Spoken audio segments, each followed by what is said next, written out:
আজি মাটিৰ পট্টা গোটেই অসমজুৰি প্ৰায় 100টা বিধানসভা সমষ্টিৰ অন্তৰ্গত সেই পৰিবাৰ সন্থা বিদ্যালয়সমূহক আজি উপাসনাস্থলীসমূহক প্ৰদান কৰাৰ অনুষ্ঠান ইতিমধ্যে মাননীয় মুখ্যমন্ত্ৰী মহোদয়ে শুভাৰম্ভ কৰিলে।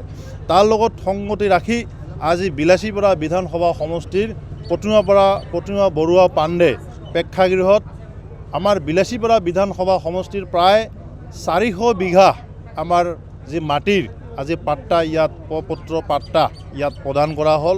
আৰু যাৰ কাৰণে মই বিলাসীপাৰাৰ এই প্ৰতিমা বৰুৱা পাণ্ডে প্ৰেক্ষাগৃহৰ পৰাই অসমৰ মাননীয় জনপ্ৰিয় মুখ্যমন্ত্ৰী মই তেখেতক বহুত ধন্যবাদ আৰু মই তেখেতক আন্তৰিক অভিনন্দন আৰু বহুত ধন্যবাদ কৃতজ্ঞতা জ্ঞাপন কৰিছোঁ।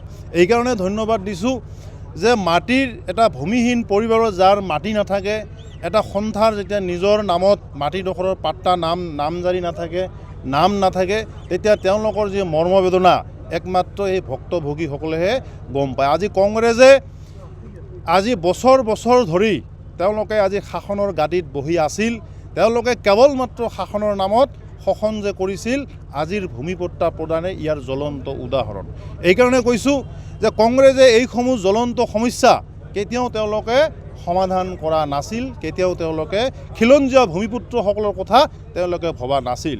আৰু যাৰ কাৰণে আমি ভাবোঁ এইবেলি আমাৰ খিলঞ্জীয়া ভূমিপুত্ৰ ৰাইজসকলে আজি যি মাটিৰ পট্টা ইয়াত প্ৰদান কৰিলে, মই পুনৰ সকলোৰে হৈ এই বিলাসীপাৰা বিধানসভা সমষ্টিৰ পৰাই মাননীয় মুখ্যমন্ত্ৰী মহোদয়ক বহুত ধন্যবাদ আৰু কৃতজ্ঞতা জ্ঞাপন কৰিছোঁ।